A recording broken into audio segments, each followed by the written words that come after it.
Good morning. I'm really excited to see you guys. It's been 2 months. I'm going to continue making my regular content, but I am doing a new series today. That new series is for people who aren't tech literate.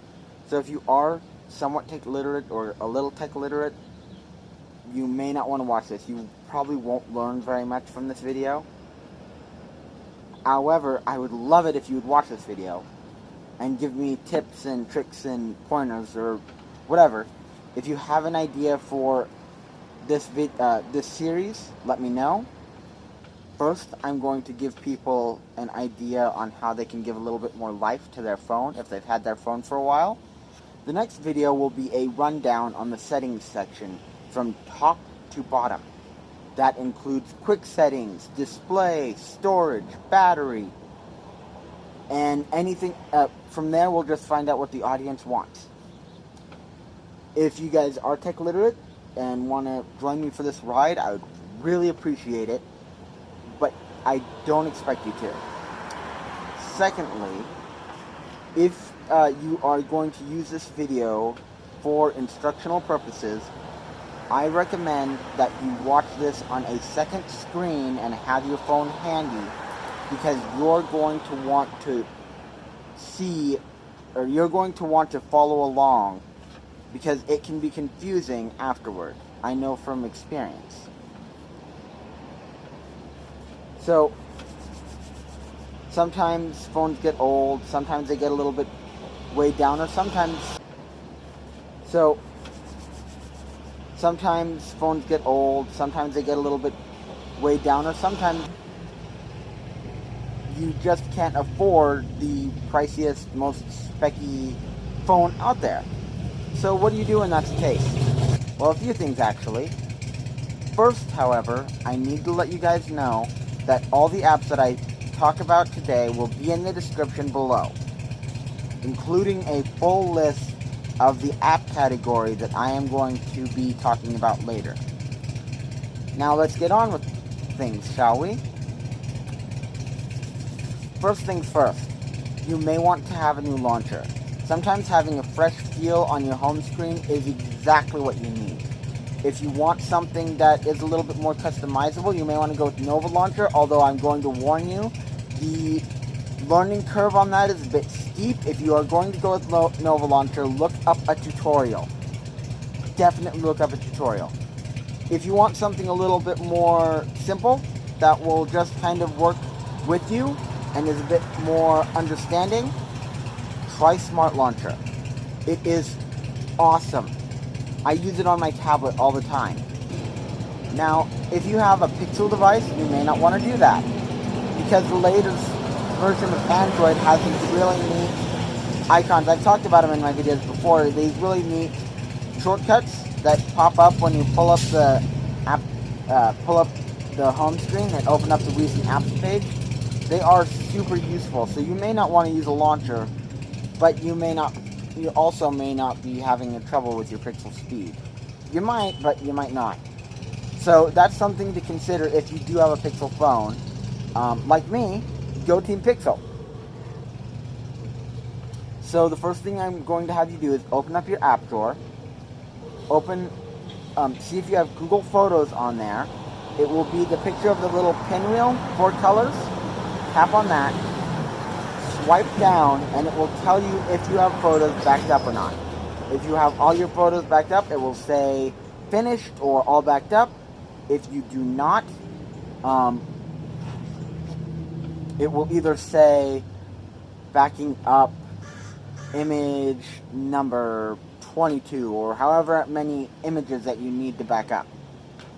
Or it will say waiting to back up, or it will say turn on back up to back up images. This is how you fix that. Tap the 3 bars in the corner or swipe from the side. Tap the settings button. Tap the backup and sync button. Make sure that's turned on. And then another thing to think about is what folders you want to back up, and there's an option in that section for that too. Tap that, and sometimes you're going to want photos you've edited in Instagram on there, or photos that you get during text messages, and those have their own folder on your phone. So if you turn that on, you don't need to worry about saving that little cute cousin picture of your cousin or your niece in their dance class that your sister sent, or whatever picture that you want to keep from settings or from messages. Next, there is a setting that I only recommend for people who have unlimited data. If you do have unlimited data, you can turn on the ability to sync images and videos during mobile data.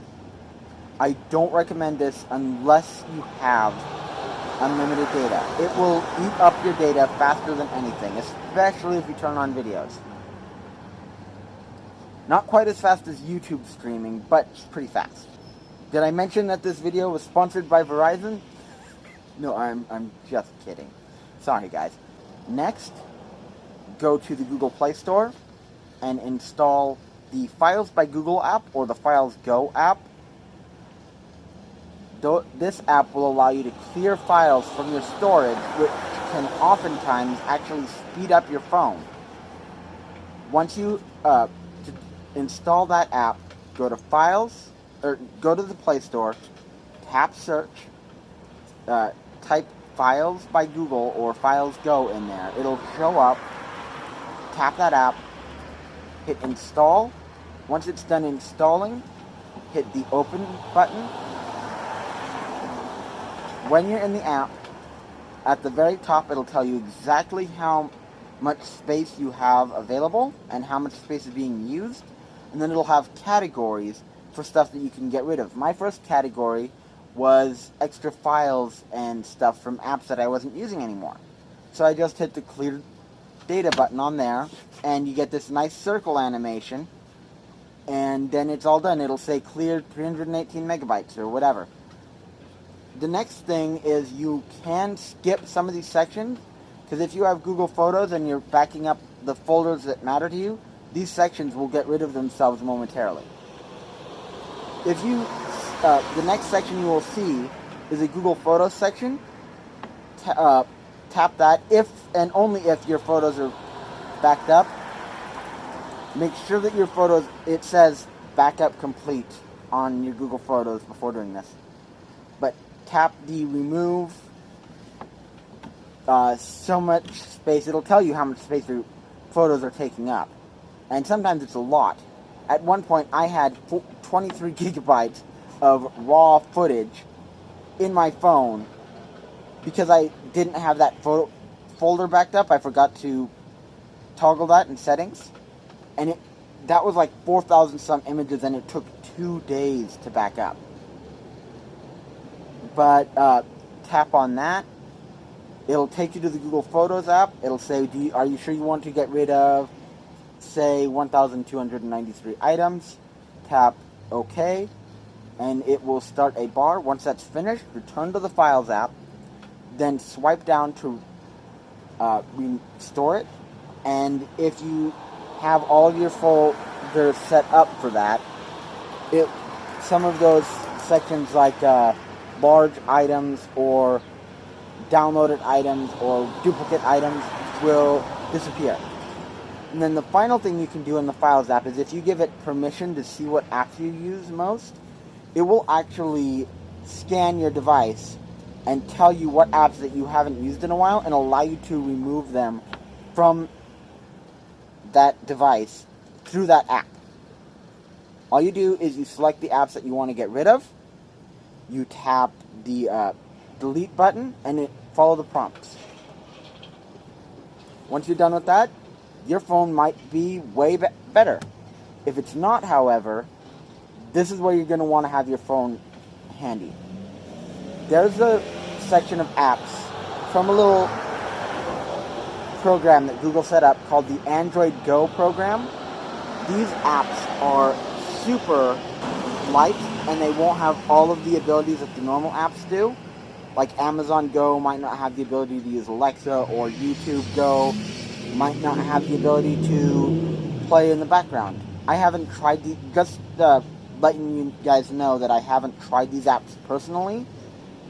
So I don't know exactly what the exact benefits and drawbacks are for each app. Once you have the apps installed, make sure that you delete or uninstall the apps you've replaced with them. So if you installed YouTube Go, delete YouTube. And sometimes you're going to want to do all of these. I'll have a list in the description. If your phone won't let you delete a certain app, say you're trying to delete Gmail, because you have Gmail Go now, what you can do is tap and hold, and either drag up to the top where it says App Info, or there will be a button that pops up above the icon saying App Info. Open that, tap Force Stop, tap Clear Data, and tap Disable. Disabling the app is just like uninstalling it. There's still a small app file in your phone, but it will remove it from your app drawer, it will remove it from your app list, it will remove it from app sharing. It won't use any data, so you will have more RAM, especially if you use the Go apps. Not all carriers or phone makers allow you to get rid of their apps like this. I know Samsung has a few apps that you cannot disable, and so does LG. But for the majority of them, you shouldn't have a problem.